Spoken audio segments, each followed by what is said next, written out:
She told me, "You'll never be successful." I stayed quiet and worked in silence. Years later, she walked into my company, handing me her resume. Karma was waiting. I still remember how she looked when she said it. Her hair pulled back like she always did when she was serious. Eyes cold, lips tight. She did not even wait for a response. She just grabbed her keys and left me standing in that tiny, run-down apartment, surrounded by takeout boxes and broken ambition. I was 24 then, working 2 jobs, barely making rent. She had grown tired of waiting for the version of me she thought I could become. The version even I had started to doubt existed. She wanted a man with direction, stability, someone who had more than just potential. I had dreams, sure, but back then, they were all scribbled on bar napkins and lost under pizza receipts. To her, I was a gamble that was no longer worth placing bets on. What made it worse was, I kind of agreed with her. That moment carved itself deep. Not just the words, but the way she delivered them. Like she was declaring the final verdict on my worth. It echoed. Every time I messed up, every time I fell short, I heard it. "You will never be anything." I carried it like a scar under my skin. But here's the thing about scars. They harden. For a long time, I thought I would prove her wrong by becoming someone important just to shove it in her face. That was my fuel. Anger, bitterness, spite. I buried myself in work, in goals, in becoming the man she swore I could never be. I did not do it gracefully. There were nights I wanted to give up, weeks where the progress was so slow it felt like drowning in cement. But I kept moving. And now? Now I sit in a glass-walled office on the 22nd floor of a building that has my name on the door. I lead a team of 67 people. I shake hands with board members. I sign off on million-dollar budgets. I am the senior director of strategy, whatever that actually means on paper. It still makes me laugh sometimes. Because deep down, I am still that kid she left behind. Except now I wear nicer clothes and have a view of the city skyline. That brings me to this morning.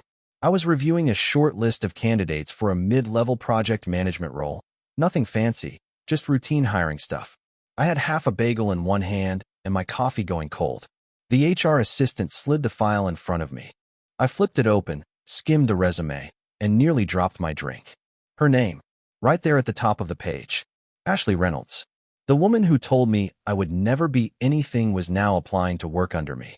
And that was the moment everything stopped. I stared at her name for a full minute, maybe more. Ashley Reynolds. It was not a common name. Same hometown listed, same college. There was no doubt. It was her. My ex. The girl who slammed the door on me and left a crater in my self-worth. And now she wanted a job at the company I helped build. But before I get to that interview, I need to rewind. Because what happened after she left is what really shaped me. After Ashley walked out, I sank. Hard. Not in a dramatic, smash-the-mirror way. It was quieter than that. No, mostly. I went to work, came home, watched TV until my brain stopped thinking, then did it all over again. I lived like a ghost in my own life. The worst part? I started to believe her. Maybe I really would never be anything. Maybe some people just do not get to win. Then came that night at the gas station. I had just finished my shift unloading freight. I was dirty, tired, and angry at everything. The clerk messed up my card, and I snapped at him. This old man behind me stepped in, calm as anything, and said, "You can choose to be bitter, or you can choose to be better. One of those actually helps." I do not know why that line stuck, but it did. I went home and stared at myself in the mirror for the first time in weeks. What I saw was a man I did not recognize, slouched shoulders, empty eyes, a shell. That night, I dug up the one thing I still had, a notebook full of old business ideas. Scribbles, logos, rough plans. Most of them were garbage. But buried in there was something decent. A concept for a logistics software platform. I had once pitched it to Ashley, and she laughed. Said I should focus on realistic goals instead of pipe dreams. But I kept thinking, what if? So I started building. Nights, weekends, stolen hours in between shifts. I taught myself coding. Watched tutorials until my eyes blurred. Failed 100 times. My apartment looked like a madman's office. Ramen bowls, coffee cups, sticky notes all over the walls. But little by little, it started taking shape. Then came my first real break. A small warehouse company agreed to test the beta version. They liked it. Word spread. I landed a second client, then a third. After a year, I quit my day job. That was not some Hollywood turning point. Things still got worse before they got better. I lived off peanut butter sandwiches and used a flip phone long after smartphones took over. But I kept building, one client at a time, one bug fix after another. 5 years later, I am here, running operations for a company worth more than I ever thought I would see in my lifetime. And now, Ashley's resume was sitting on my desk. You would think I felt triumphant, vindicated, like some movie moment where the underdog gets to smile smugly and say, "Look who is begging now." But it did not feel like that. It felt complicated, because under the title, the resume had something else: seeking new opportunities after time away from the workforce. That line hit different, like maybe she had not had it easy either. Still, part of me wondered, was this just fate giving me a choice? And then, my assistant poked her head in and said the words I never thought I would hear. "She's here for the interview. Should I send her in?" I told my assistant to give me 5 minutes. I needed time to gather myself. My hands were steady, but inside, everything buzzed. It had been almost 7 years since I had seen Ashley. Not in photos, not in passing, not even online. I never stalked her socials. Too proud, maybe. Too scared of what I might see. Back then, she had a plan. She was going to work for a marketing firm in Chicago, climb fast, marry someone with ambition and matching shoes. I was not that guy. And yet, now she was sitting in the lobby of my company, looking for a job. I stood up, straightened my tie, and walked to the door myself. No assistant, no formality. I figured if this moment was going to happen, I wanted to own it. I opened the door and said her name. Just that. Not a greeting. Just her name. She looked up and froze. Her expression went from curious to confused to something like disbelief. Her lips parted, but no words came. For a second, it was like the whole lobby vanished. Just me and her, standing in the kind of silence that says everything.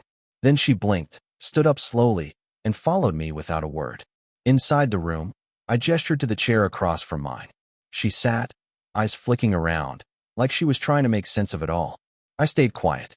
I wanted to see if she would say it first. Eventually, she did. "Mark, I did not know. I had no idea this was your company." Her voice had not changed. Still smooth, a little clipped when nervous. I waited a beat before responding. "Well," I said, keeping my tone even, "it is not all mine. But I helped build it, and I lead this division." Her eyes dropped for a second, then came back up. "I was not expecting," she started, then stopped. Neither of us mentioned the last time we saw each other. The night she left. The apartment. The words. She tried to shift into professional mode. Straightened her back. Spoke about her work history, her qualifications. Something about managing accounts remotely, freelance work, a gap due to family reasons. But the words felt hollow, like she was reading from a script while both of us knew the real story was playing underneath. I nodded along, asked a few standard questions, pretended this was just another interview. But inside, I was split down the middle. Half of me remembered the hurt, the way she looked at me like I was a failed experiment. The other half saw something else. She looked tired, worn in a way that makeup could not fix. There were creases at the corners of her mouth I did not remember. A faint tremble in her fingers when she reached for her water. I realized something right then. This was not a power moment. This was not revenge. This was two people, older now, sitting on opposite sides of a table filled with ghosts. Still, I had to ask the question. "So what made you apply here?" She paused. And her answer? That was something I never saw coming. Ashley did not answer right away. She took a breath, then looked past me, toward the window behind my desk like maybe the right words were floating out there somewhere in the skyline. The confidence she had walked in with was starting to crumble. Not all at once, but in slow, visible cracks. "I lost everything, Mark," she finally said. That was not what I expected. I leaned back, not speaking, just letting her continue.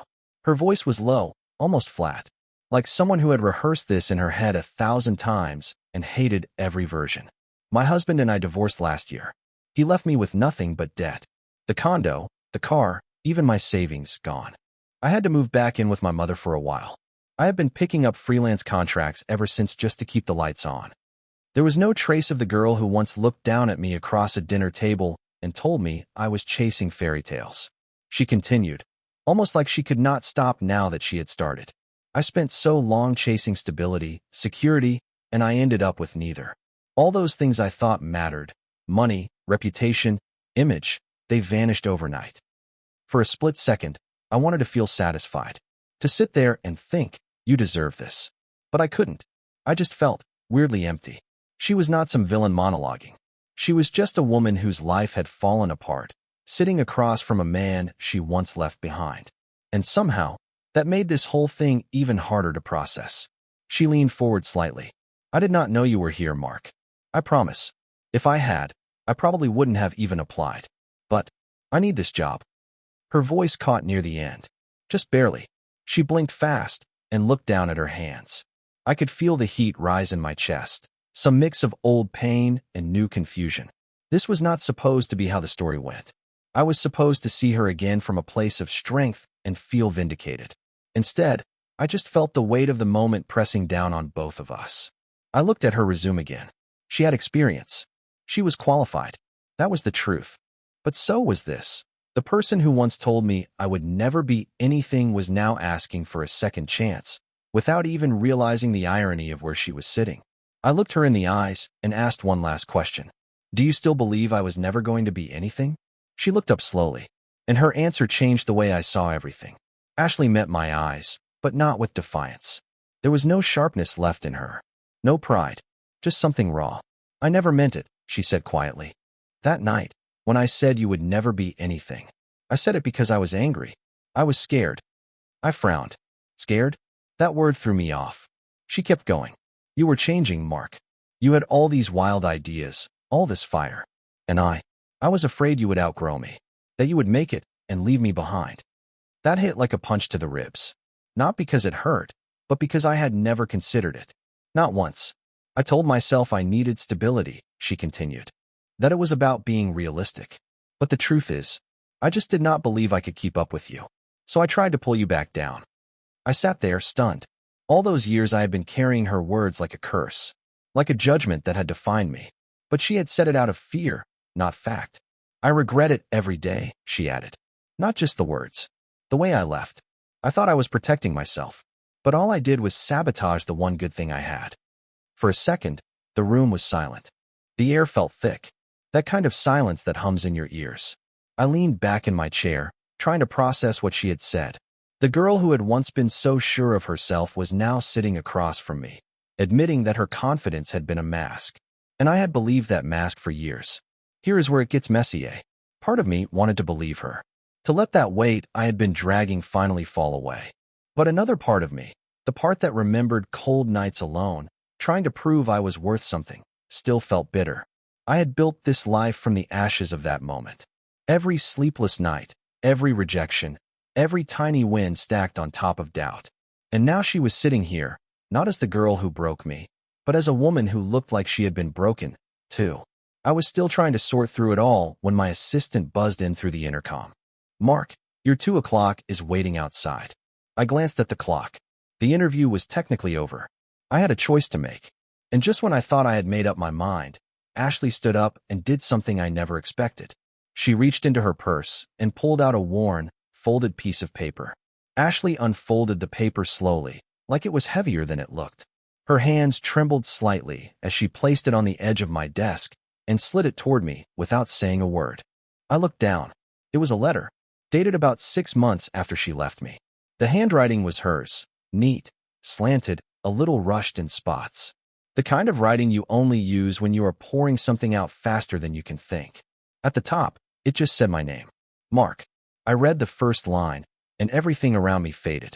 I have been rehearsing this in my head for weeks, but it never sounds right. So I am just going to say it. I was wrong. About you. About me. About everything.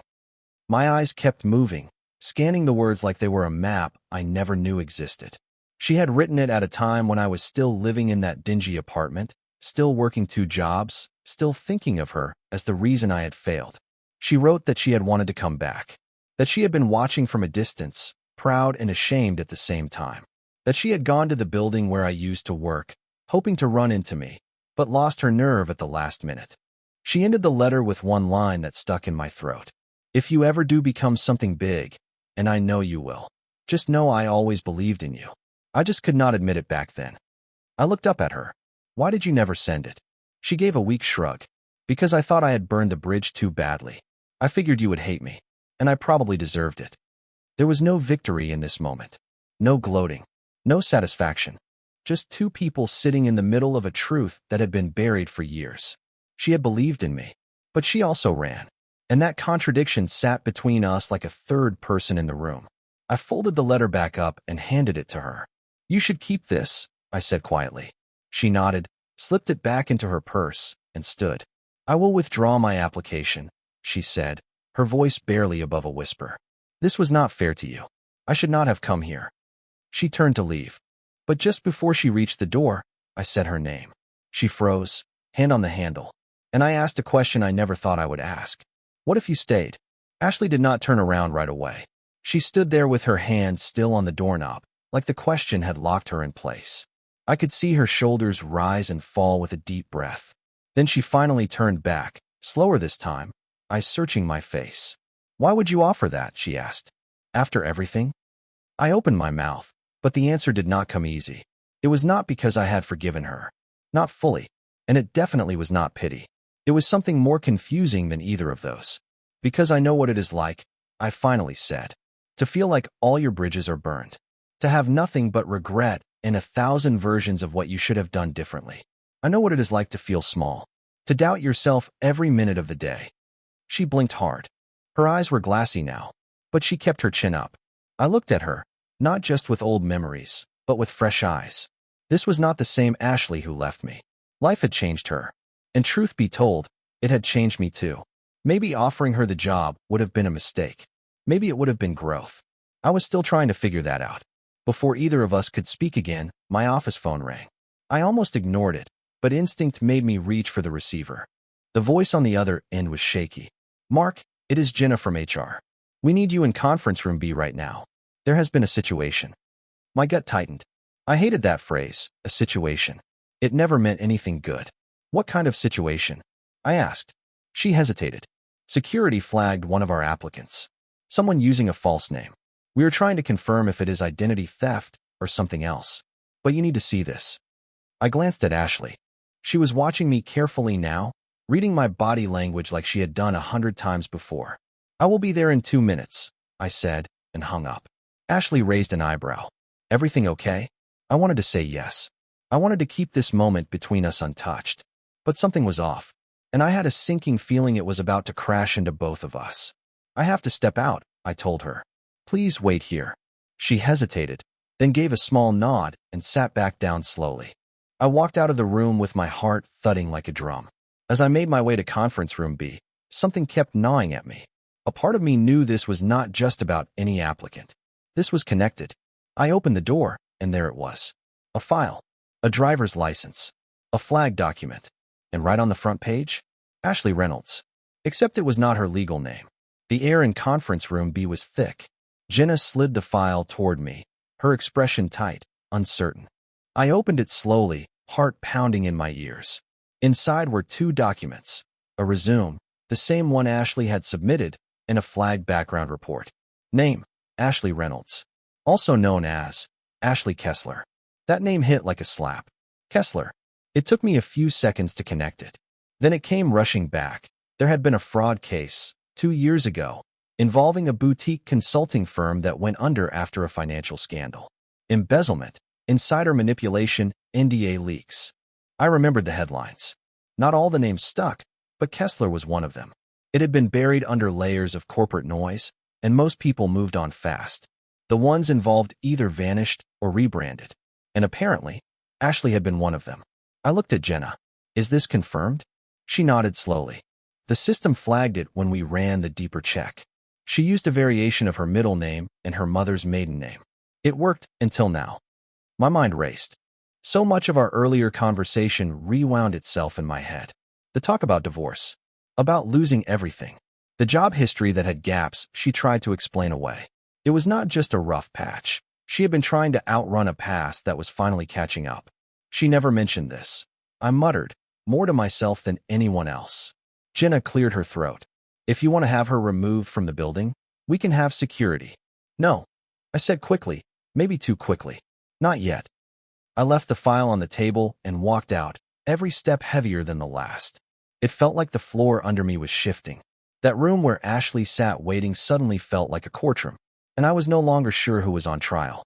When I stepped back into my office, she stood as soon as she saw me. Everything all right? I closed the door behind me. My face must have said enough. I need to ask you something, I said quietly. Her eyes searched mine. Then she spoke before I could. You found it, didn't you? I nodded once. She sat down again. No excuses, no panic. Just a quiet sigh, like she had been waiting for this moment to come. I was 26, she said. I took a job at a boutique firm. The CEO was using consultants to inflate performance metrics. I did not know at first. By the time I figured it out, it was too late. I signed off on documents I should not have. I trusted the wrong people. She looked down at her hands. I was never charged. I cooperated. But my name was tainted. No one would touch me after that. So I changed it. I reinvented myself just to survive. Every part of me was screaming something different. She had lied. She had concealed. But she was also sitting in front of me, not running this time. I had every right to walk away, to fire her, to forget all of it. Instead, I asked, why come here? Why now? Her answer? I thought maybe you would see me differently. And that was the moment I realized. I was not the only one who had something to prove. I did not respond right away. Ashley was watching me, holding her breath like she already knew I was about to slam the door shut. I could feel the weight of her past pressing in from both sides of the room, and my own pride standing dead center between us. All those years I spent clawing my way up from nothing, just to prove her wrong, and now here she was, not just needing a job, but asking for something more than that. Redemption. I walked over to the window. The city was humming below, glass and steel and momentum. I had made it here with nothing but grit and bruised ego. Nobody handed me anything. And I had told myself, when I finally made it, I would never let anyone take advantage of that. And yet, this did not feel like manipulation. It felt like a woman who had already lost everything, standing in front of the last man she ever expected to need. The silence stretched so long it started to ache. I do not trust you, I said without turning around. She flinched. I heard it, even if she said nothing. But I believe you, I added. And that is the only reason I am not walking you out of here myself. I turned back to face her. Her mouth parted slightly, but no sound came. I cannot offer you the job, I said. Not until I do my own digging. I will need full transparency. Letters, court records, former references, everything. Ashley nodded slowly, like each word was a small mercy she did not expect. And even if all of it checks out, I continued, you will not be working directly under me. I will make sure there is a buffer. If you're really here to start over, you're going to earn it the same way I did. Brick by brick. I understand, she said softly. I believed her. I hated that I did, but I did. She stood and started to gather her things. Then, halfway to the door, she paused. There is something else, she said, barely above a whisper. Something I did not put in the file. I raised an eyebrow. Another secret?